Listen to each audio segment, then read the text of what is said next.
Eu achava que essa estação estava desativada, até ouvir uma respiração vindo de trás da porta lacrada. Eu sou o vigia dos sonhos. Se você dormir depois dessa história, a culpa não é minha. Essa história aconteceu durante o meu turno de inspeção na linha F. Era madrugada. Silêncio total. Tudo parecia normal. Eu só precisava fazer um registro simples entre duas estações. Um trajeto que eu já conhecia de olhos fechados. Mas naquela noite, havia algo diferente no ar. Antes de seguirmos mais fundo, se a minha voz estiver te fazendo companhia, deixa um like silencioso e se inscreve. É assim que você me encontra de novo na próxima noite. Quando eu entrei no túnel aquela noite, senti o ar mudar. Uma pressão estranha, como se alguém respirasse perto demais. E ali, tudo começou. Eu sempre achei que metrô à noite fosse só concreto, silêncio e ferro velho rangendo. Hoje eu sei que ele respira. Trabalhei quase um ano no turno da madrugada da linha F. Oficialmente, essa linha não está em operação comercial. É o que dizem nos relatórios, nas atas, nas entrevistas. Na prática, é o esqueleto antigo do sistema, um intestino esquecido da cidade. E como tudo que é esquecido, ele cria vida própria. Meu nome é André. Entrei na empresa como auxiliar operacional, mas todo mundo me chamava de vigia técnico. Minha escala era simples, 23 horas às 6 horas, de segunda a sexta. Sem público, sem correria, sem confusão. Só manutenção, inspeção e registro de anomalias. Essa palavra, anomalias, aparecia o tempo todo nos treinamentos. Ruídos anômalos, vibração anômala, fluxo de ar anômalo. Na prática, eram coisas bobas. Vazamento de água, rato passando entre os trilhos, cabo solto. Eu anotava, tirava foto, abria chamado. Rotina. No meu terceiro plantão, recebi o crachá definitivo. O supervisor, um cara de uns 50 anos, olho cansado, ombros caídos, me chamou num canto. André, só uma coisa. Se você ver alguma porta que não esteja na planta oficial, você não viu. Como assim? Ele me encarou sem qualquer tom de brincadeira.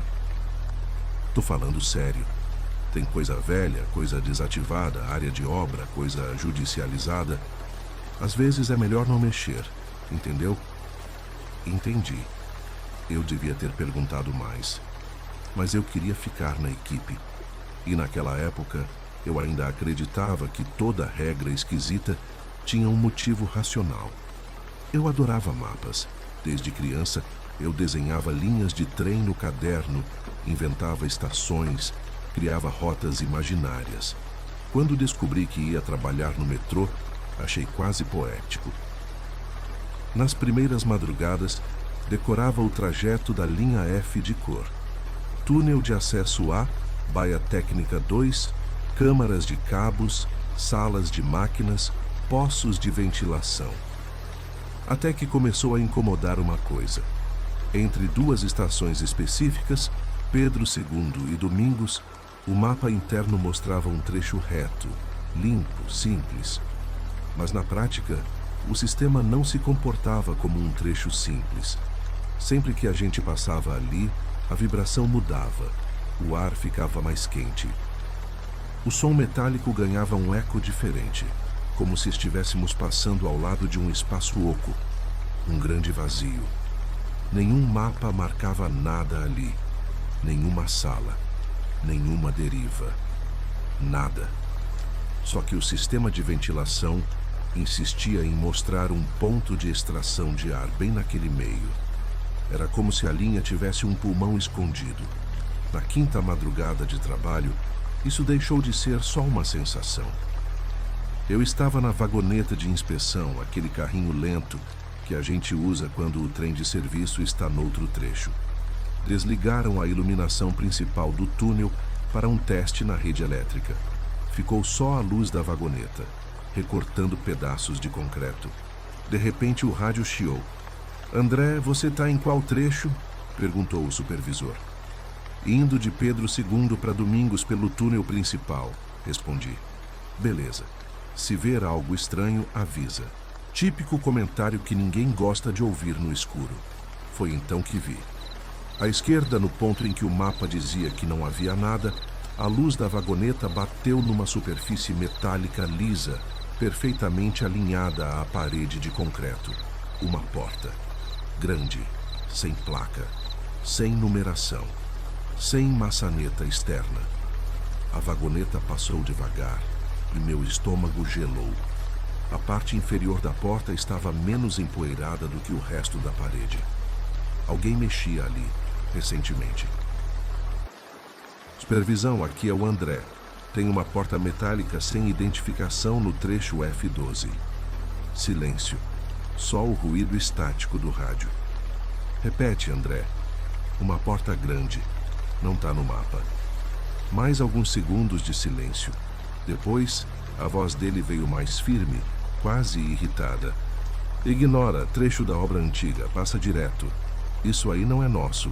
Não era nosso, mas estava dentro do túnel nosso, alimentado pela energia nossa, respirando o ar nosso. A vagoneta seguiu, mas a impressão ficou. A partir daquela noite, toda vez que eu passava ali, eu sentia uma pressão suave no peito, um desconforto na garganta, a sensação estranha de que atrás daquela porta lisa, alguém estava parado, em pé, no escuro, ouvindo tudo. Na madrugada seguinte, não aguentei e puxei assunto na copa. 2 colegas bebiam café aguado, o tipo de combustível que mantém gente quebrada em pé. "Vocês já repararam naquela porta no trecho entre Pedro II e Domingos?" perguntei, tentando parecer casual. Um deles, o mais novo, fingiu não ouvir. O outro, um cara de barba rala e olhar fundo, me encarou por alguns segundos a mais do que o normal. "Porta?" ele murmurou. "Que porta?" "Grande, de metal, sem placa nenhuma." Ele desviou o olhar, mexendo o açúcar na caneca vazia. "Isso aí você não pergunta em voz alta, não. Silêncio." "Por quê?" insisti. Ele respirou fundo. Olhou para a câmera no cantinho do teto, desligada naquele horário, mas o hábito de medo era maior. "A gente chama aquilo de estação zero." "Estação? Não tem no mapa, não tem no sistema, não tem em lugar nenhum. Mas não é só uma porta." "Já entraram lá?" Ele me encarou de novo, dessa vez com um tipo de pena que eu só fui entender muito depois. Gente já entrou, mas os que falaram demais não duraram muito na empresa. Ele terminou o café sem beber, deixou a caneca na pia e saiu. O outro colega, o mais novo, ainda encarava o celular. Sem me olhar, sussurrou: "Se você quiser continuar aqui, finge que não viu." Eu devia ter ouvido. 2 semanas depois, recebi meu primeiro chamado não categorizado. Era assim que aparecia no sistema: ocorrência, anomalia não classificada, horário 02S17, trecho, linha F, corredor entre Estás, Pedro II, Domingos, relato automático, variação não usual de pressão de ar e temperatura. Fazia frio naquela noite, mas quando a vagoneta se aproximou do ponto da porta, o ar ficou quente, úmido, quase pegajoso. Eu desci com a lanterna. A iluminação interna do túnel estava normal, mas parecia amarelada, como se alguém tivesse trocado as lâmpadas por outras, de um tom levemente doente. A porta estava lá, enorme, silenciosa. Me aproximei. A superfície não era totalmente lisa como eu lembrava. De perto dava para ver pequenas ondulações, quase imperceptíveis como pele com arrepios. Encostei a mão. Morna. Portas de metal em túnel de metrô deveriam estar frias, especialmente de madrugada. Mas aquela parecia ter febre. peguei o rádio. André chamando o centro. Estou no ponto da anomalia. Centro ouvindo.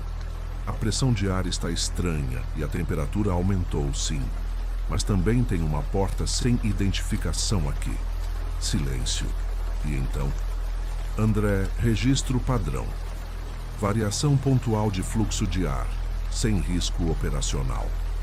Mas a porta não é parte da ocorrência. Anota só o fluxo e volta. Eu ia discutir. Eu devia ter discutido. Mas antes de abrir a boca, ouvi algo. Do outro lado, 3 passos, lentos, pesados.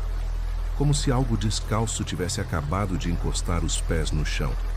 Eu fiquei imóvel. O rádio escorregou um pouco na minha mão suada. Um roçar leve percorreu a superfície da porta, na altura do meu rosto. Como se alguém tivesse passado a palma da mão pelo outro lado, copiando meu contorno. E então, uma batida única, seca. Pum!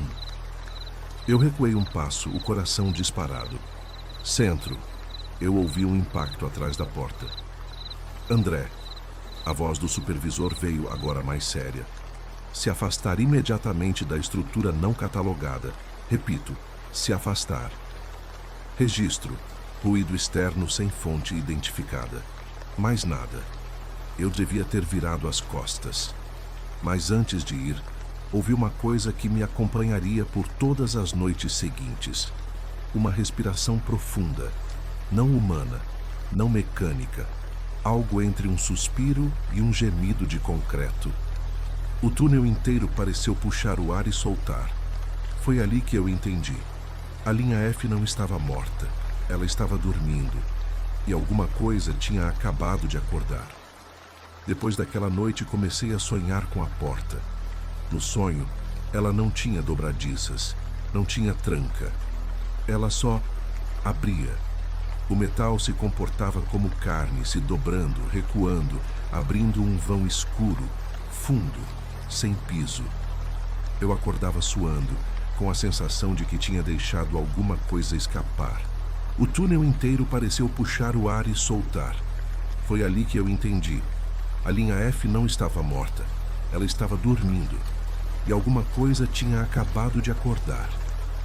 6. A voz sem corpo. Depois daquela noite, comecei a sonhar com a porta.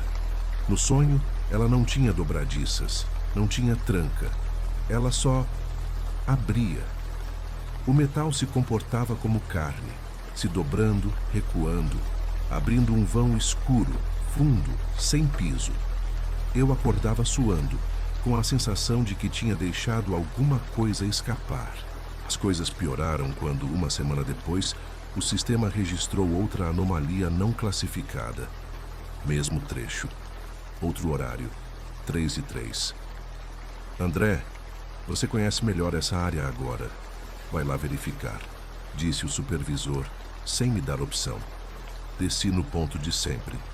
A porta estava ali, silenciosa. Dessa vez notei outra coisa. Marcas no chão. Não eram pegadas claras, mas arrastos. Como se algo pesado tivesse sido puxado para dentro, deixando um rastro de sujeira mais clara no centro, como se o peso maior estivesse no meio do corpo. Apertei a lanterna. Tem alguém aí? Perguntei, sem saber se queria resposta. E tive. Uma voz masculina, rouca, saiu do outro lado. Não parecia alta, não parecia distante, parecia colada à porta. Ei, quase um sussurro. Não fecha. Meu sangue congelou. Quem tá aí? Pausa. Um som de respiração, dessa vez mais rápida, quase em pânico. Não fecha a porta. Eu ainda tô aqui. Eu engoli seco. Você é funcionário? Tá preso? Silêncio. Depois, um riacho de palavras desconectadas, como alguém tentando lembrar a própria identidade. Eu tô em serviço. Boletim. Emergência. Seu nome. Qual é seu nome? A voz se calou por alguns segundos. Quando voltou, Era quase um choro. Eu não lembro. Um arrepio percorreu minha nuca. Peguei o rádio com a mão trêmula. Centro, aqui é o André. Tem alguém atrás da porta técnica. Pessoa aparentemente desorientada. Nada. Só o ruído estático. Centro, confirma a recepção? Silêncio absoluto. Olhei para o aparelho. Sinal cheio. Sem problema aparente. Foi quando percebi que o silêncio não era só do rádio. O túnel inteiro estava sem som. Nada de vibração de máquinas distantes. Nada de vento. Nada de estalos no concreto. Só aquele espaço congelado. Como se o mundo tivesse pausado ali. A voz atrás da porta voltou, agora mais baixa, mais próxima. Me tira daqui. E então algo mudou no tom. Antes parecia um pedido. Agora soava como um convite. Abre. Você consegue. É só empurrar. Um cheiro estranho começou a tomar o ar, como ferrugem misturada com respiração quente demais. Eu dei um passo para trás. Centro, eu preciso de apoio aqui. Tem alguém retido em estrutura não catalogada. Nada. Era como se o túnel inteiro tivesse sido recortado do resto da rede. Eu percebi que, se abrisse aquela porta, não seria porque alguém ordenou. Seria porque alguma coisa, ali dentro, queria que eu fizesse isso. E por algum motivo que eu custei a admitir, uma parte de mim queria abrir. Não por curiosidade, mas por uma sensação terrível de que aquela pessoa, ou aquilo, já me conhecia. André. A voz chamou meu nome. Eu não tinha dito quem eu era. Não daquela vez. Não em voz alta. Foi o suficiente. Eu larguei o rádio, me virei e voltei quase correndo para a vagoneta. Enquanto me afastava, senti nas costas a vibração da porta, como um coração batendo. No dia seguinte, fui chamado na sala do supervisor. Ele não parecia irritado, parecia derrotado. Senta, André. Sentei. Sobre a mesa havia uma pasta amarela, bem gasta, com uma etiqueta antiga. Ocorrências, linha F, setor interditado. Você é curioso demais para o seu próprio bem, ele disse sem rodeios. Eu tô tentando só fazer meu trabalho. Eu sei. E é por isso que eu tô te mostrando isso antes que você faça alguma besteira. Ele abriu a pasta. Havia ali fotografias impressas, coisa antiga, de décadas atrás. Numa delas, a mesma porta. Só que sem porta. Em vez da chapa metálica, via-se uma entrada aberta para uma plataforma inteira. Uma estação completa. Plataforma central, 2 trilhos laterais, colunas, escadas rolantes paradas. E um letreiro meio quebrado, onde ainda se lia uma parte. C cedilha, A, tio, O, I, F. Isso era uma estação, perguntei, a voz mais baixa do que eu imaginava. Era. Nunca inaugurada para o público.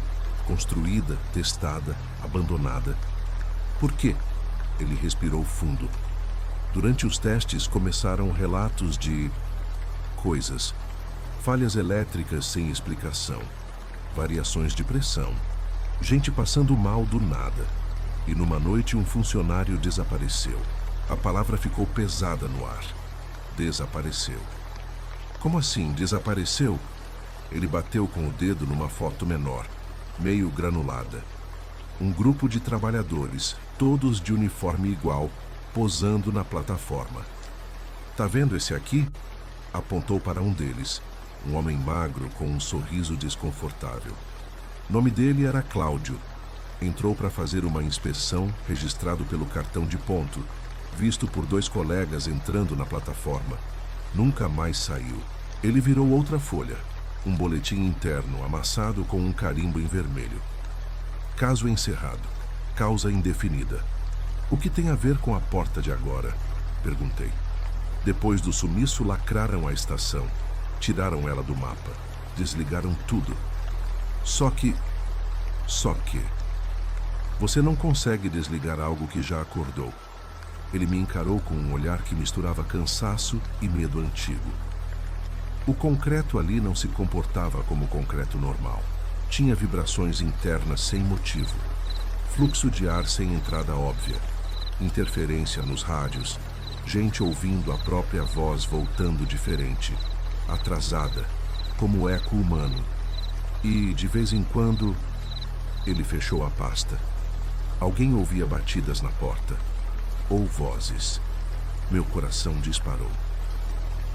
Vocês têm registro disso? Temos.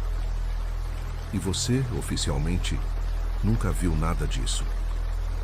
Ele guardou a pasta de volta na gaveta. André, deixa eu ser claro. Ninguém quer mais problemas com esse trecho. O que tinha que ser estudado já foi. O que podia ser explicado foi jogado para debaixo do tapete. A ordem é simples. Sensação esquisita. Registra como anomalia de fluxo. Ruído estranho. Interferência externa. Porta? Você não viu. Eu devia ter levantado, gritado, pedido transferência. Em vez disso, fiz a pergunta errada. E se o que sumiu lá dentro não tiver ficado lá dentro? O supervisor demorou a responder. Então significa que a gente não tem mais controle nenhum. Nem sobre o que está fora, nem sobre o que ficou lá. Depois daquela conversa, voltei a trabalhar mais tenso, mas ainda lá. Foi aí que as coisas começaram a sair do túnel. Eu morava num kitnet simples perto de uma avenida barulhenta. Nunca foi um lugar silencioso. Sempre tinha buzina, moto, gente gritando, som de TV dos vizinhos. Até que, numa madrugada de folga, acordei com uma sensação estranha. Silêncio total. Levantei e peguei o celular. 2 e pouco da manhã. Abri a janela. Nada. Nenhum carro. Nenhuma moto. Nenhuma voz. Somente uma coisa, fraca, quase confundida com minha própria respiração. Um suspiro longo, profundo, vindo de baixo, de algum lugar dentro do concreto do prédio. Eu fechei a janela com força. Fui até a cozinha, liguei a torneira. A água saiu com um barulho metálico, como se passasse por tubos velhos demais. E por um segundo, o chiado da água se transformou. Não era mais só água. Era como um corredor de ar passando por túneis. Eu desliguei na hora. Naquela noite, ouvi batidas leves no rodapé da parede ao lado da cama. Toque, toque, toque. 3 batidas, sempre com o mesmo intervalo, como se alguém estivesse testando a espessura da minha casa. Apertei o travesseiro contra a cabeça. Não é real, não é real, não é real, repetia. Mas no fundo eu já sabia. Aquilo não estava mais só na linha F. De algum jeito, ela tinha me trazido pedaços de si para dentro da minha rotina. Na noite em que tudo terminou, o turno começou normal. Assinei o ponto, peguei o rádio, vesti o colete. O supervisor estava estranho, ainda mais pálido. Havia olheiras fundas cortando o rosto. André, ele me chamou, antes de eu descer para o túnel. Hoje, você não vai sozinho. Como assim? Recebemos uma solicitação da direção. Vão fazer uma verificação de rotina no trecho interditado. Você vai acompanhar um técnico externo. Técnico externo. Esse termo parecia sempre pior do que qualquer fantasma. Encontramos o tal técnico na plataforma de serviço. Era um cara alto, magro, terno escuro, gravata desalinhada. Não tinha cara de engenheiro. Não tinha cara de ninguém que sabe o que é um túnel de verdade. Senhor André? Ele perguntou formal. Sou eu. Ótimo. Me chame de Mauro. Hoje vamos apenas observar. Você segue os meus comandos e registra o que eu mandar. Entendido? Entendido. Descemos juntos na vagoneta, rumo à porta. Nenhum dos dois falou no caminho. O túnel parecia mais longo do que nunca. Quando chegamos, eu quase não reconheci o lugar. A porta estava diferente. O metal parecia mais abaulado, como se algo empurrasse por dentro. Havia umidade escorrendo pelos cantos, manchando o concreto. Mauro se aproximou com calma, como quem reencontra um velho conhecido. "Quanto tempo?", murmurou, numa intimidade que me incomodou. Eu liguei o rádio. "Centro, aqui é André. No ponto F12, iniciando inspeção com técnico externo." Dessa vez a resposta veio na hora. "Copiado. Qualquer anomalia, relata em tempo real." Mauro tirou um aparelho pequeno do bolso, algo entre um gravador e um medidor de campo. "Vamos fazer o seguinte", disse. "Eu vou perguntar e você só presta atenção nas respostas." "Respostas de quem?" Ele sorriu de um jeito que não tinha nada de humor. "Da estação." Ele se aproximou ainda mais da porta, quase encostando o aparelho na superfície. "Você lembra da gente?" Perguntou como se estivesse falando com uma pessoa. Por algum motivo, o ar pareceu ficar mais pesado. O aparelho chiou, captando um ruído profundo, uma mistura de vento e gemido. "Ela lembra." Mauro murmurou satisfeito. "Sempre lembra." Eu dei um passo para trás. "O que exatamente vocês querem aqui?" Perguntei, sem tirar os olhos do metal que parecia pulsar. "Monitorar, medir, entender limites, ver até onde ela alcança." "Ela quem?" Ele me olhou como se eu fosse lento demais. "Você trabalha aqui há meses, André. Ainda não entendeu? A linha F não é só concreto e trilho, não mais. Ela é uma coisa viva, uma entidade, um organismo feito de túneis, cabos, vagões velhos, memórias de quem passou e de quem ficou." Ele voltou a encarar a porta. "E essa estação aqui é como se fosse o coração dela." Naquele momento, o aparelho chiou mais alto. As luzes do túnel piscaram. Um odor pesado tomou o ar, como mofo antigo misturado com sangue velho. "Ela acordou", Mauro sussurrou. A superfície da porta se deformou diante dos meus olhos. Ondas lentas percorreram o metal, como músculos sob pele. E então ouvimos a voz. "André." Dessa vez não era só no ouvido, era dentro da cabeça. "Você voltou", eu tremi. "Quem é você?", perguntei, já sem fingir coragem. A resposta veio em 2 níveis, uma voz humana, masculina e um fundo grave, como se a própria estrutura falasse junto. "Eu sou quem ficou quando vocês fecharam. Eu sou o funcionário que não teve mais saída. Eu sou o corredor que não leva para lugar nenhum. Eu sou a plataforma que vocês apagaram dos mapas. Eu sou a estação que respira no escuro." O aparelho de Mauro marcava números que eu não conseguia interpretar, mas os olhos dele brilhavam com um entusiasmo doentio. "A pressão interna está subindo. Ela está quase no limite." "Limite de quê?", perguntei. Ele sorriu. "De abertura." O túnel inteiro tremeu. As luzes apagaram todas de uma vez, deixando apenas o reflexo pálido dos LEDs do aparelho. Eu ouvi algo mais. Passos. Muitos passos. Mas não eram passos normais. Era como se dezenas de pés se movessem ao mesmo tempo, em direções diferentes, sobre uma superfície líquida. "Vocês deixaram gente demais aqui", a voz continuou. "Gente que entrou para medir, para estudar, para registrar. Gente que fingiu que ia ajudar e depois lacrou a porta." Eu olhei para Mauro. Ele não parecia assustado. Parecia fascinado. "Ela lembra dos técnicos antigos?", ele falou baixo, quase para si mesmo.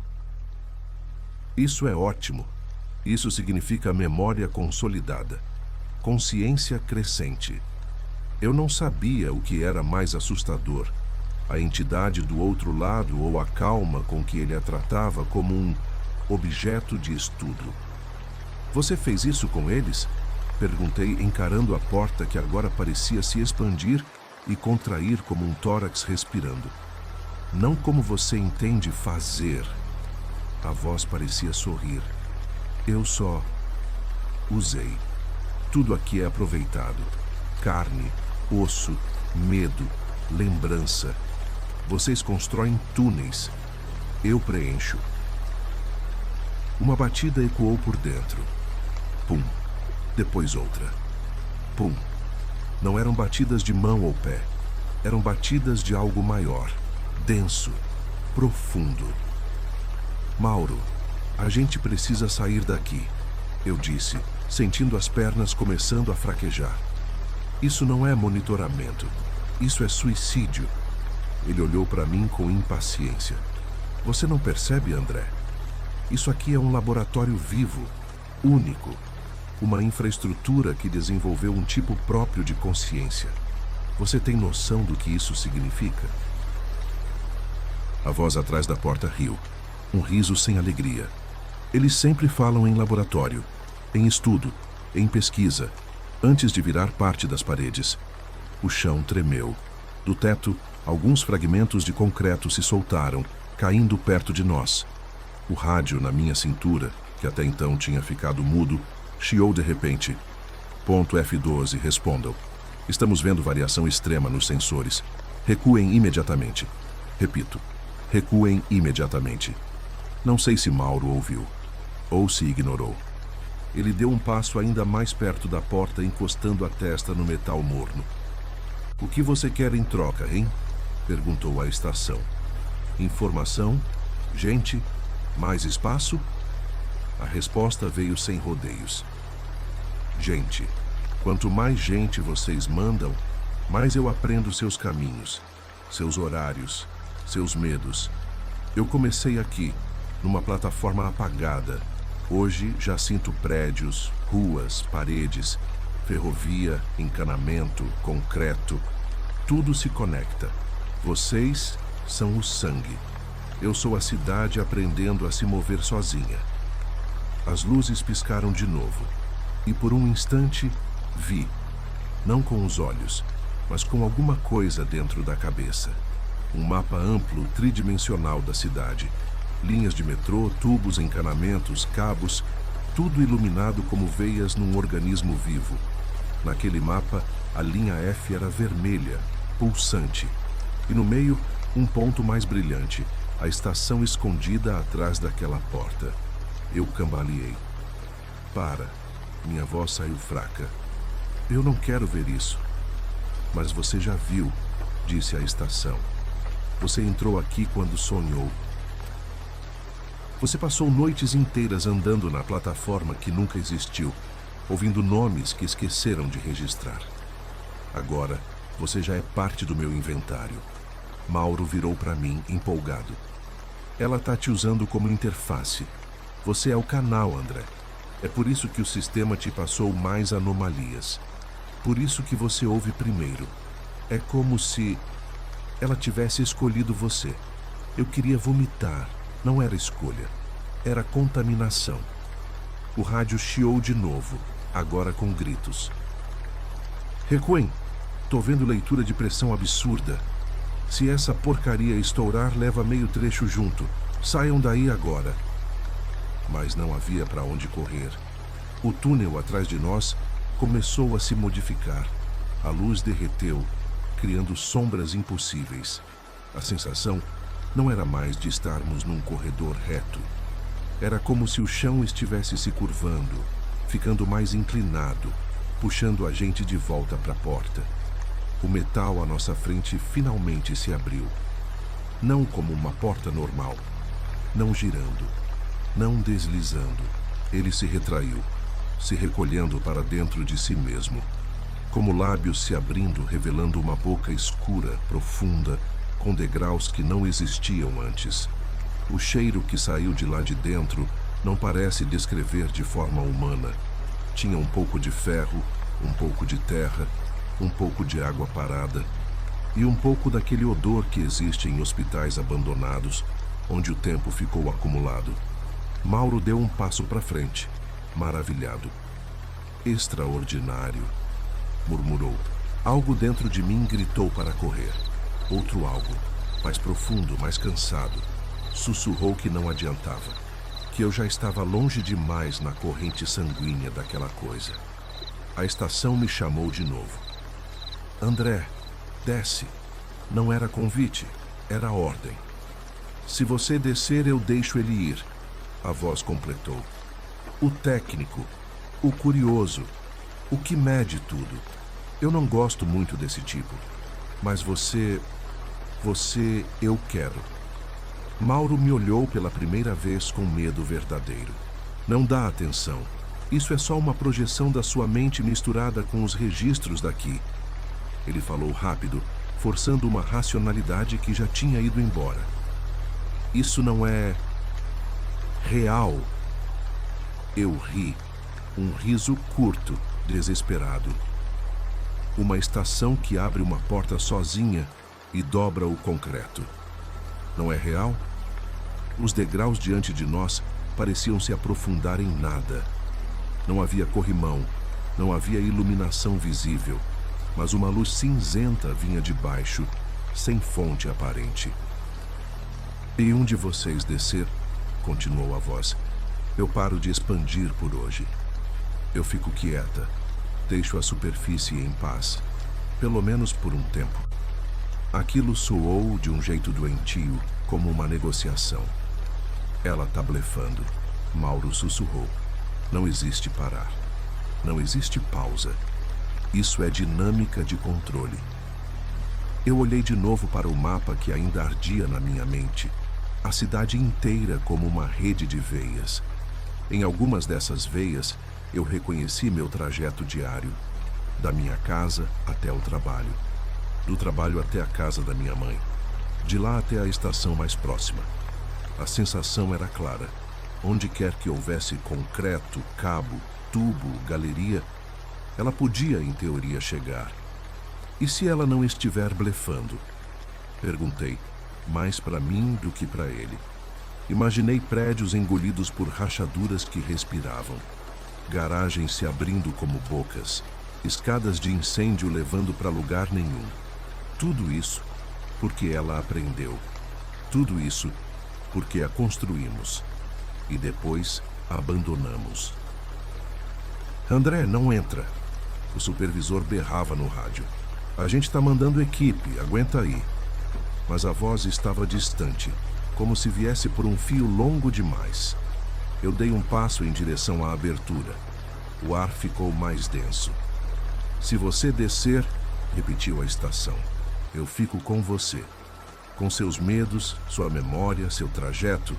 Em troca, eu afrouxo o aperto no resto. Algo nos trilhos ao nosso lado se moveu. Olhei rapidamente. O aço parecia se contorcer, como se tentasse formar dedos. Era um aviso. Ela podia apertar. Mauro agarrou meu braço. Isso é loucura. Eles não vão honrar esse tipo de acordo. Você vai se matar à toa. Eu soltei o braço dele com força. E o que você ia fazer? Continuar medindo até virar mais um ruído na estatística? Ele não respondeu. Talvez porque soubesse que eu tinha razão. Talvez porque, no fundo, ele também soubesse que já tinha passado da linha de volta há muito tempo. Desci o primeiro degrau. Foi como entrar em água muito quente. A pele inteira formigou. No segundo degrau, ouvi gritos no rádio, agora distorcidos, como se viessem de dentro de um aquário. Volta, André! Volta agora! No terceiro degrau, Mauro tentou de novo. Você vai virar só mais uma parte da estrutura. Você não vai salvar ninguém. A estação riu. Um riso fundo ecoando pelos degraus invisíveis. Ele não quer salvar ninguém. Ele só está cansado de fingir que isso não existe. Eu parei por um segundo. Era verdade. Eu estava exausto. Exausto de relatórios falsos, de anomalias que eram engolidas por burocracia, de portas que respiravam e ninguém queria admitir. Se eu tinha sido escolhido, não foi por ser especial. Foi por ser impressionável o bastante para olhar, mas teimoso o suficiente para não esquecer. Continuei descendo. Cada passo parecia mais leve e ao mesmo tempo mais pesado, como se meu corpo ficasse para trás e outra coisa menos sólida seguisse em frente. No último degrau que lembro de ter pisado, a voz da estação falou mais perto do que nunca, quase dentro do meu crânio. Agora você faz parte, não de uma estatística, mas da estrutura. O que aconteceu depois eu não sei contar em linha reta.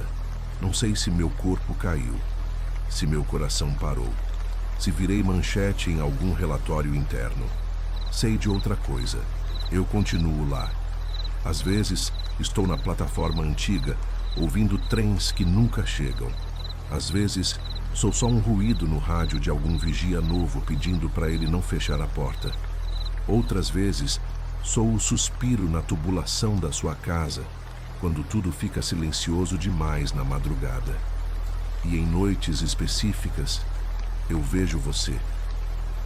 Quando você pega o metrô tarde demais, quando o vagão esvazia entre duas estações, quando por alguns segundos as luzes piscam e o trem parece desacelerar sem motivo entre Pedro II e Domingos.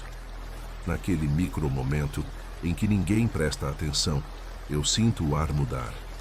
A linha F respira. A cidade inteira respira com ela. E se você olhar com atenção pelo vidro escuro da janela, poderá ver, refletido não o seu rosto, mas o meu, uniforme antigo, olhos fundos, boca levemente aberta como se estivesse prestes a dizer alguma coisa. Eu não vou te avisar para correr, não adianta. Eu só vou perguntar, em silêncio. Você está pronto para conhecer a estação que tiramos do mapa? Porque ela já conhece você. Conhece seus horários, seus trajetos, seus medos. E está pacientemente esperando o momento ideal. Um pequeno atraso, uma mudança de rota, uma obra inesperada na sua linha habitual. Basta um desvio de poucos metros. E quando a porta certa se abrir, você vai entender o que eu demorei tempo demais para aceitar. Nem toda estação foi feita para te levar a algum lugar. Algumas existem só para te engolir e continuar respirando por mais um ano, mais uma década, mais uma noite. A linha F só precisa de uma coisa para continuar viva: passageiros. Mesmo que eles nunca voltem para a superfície,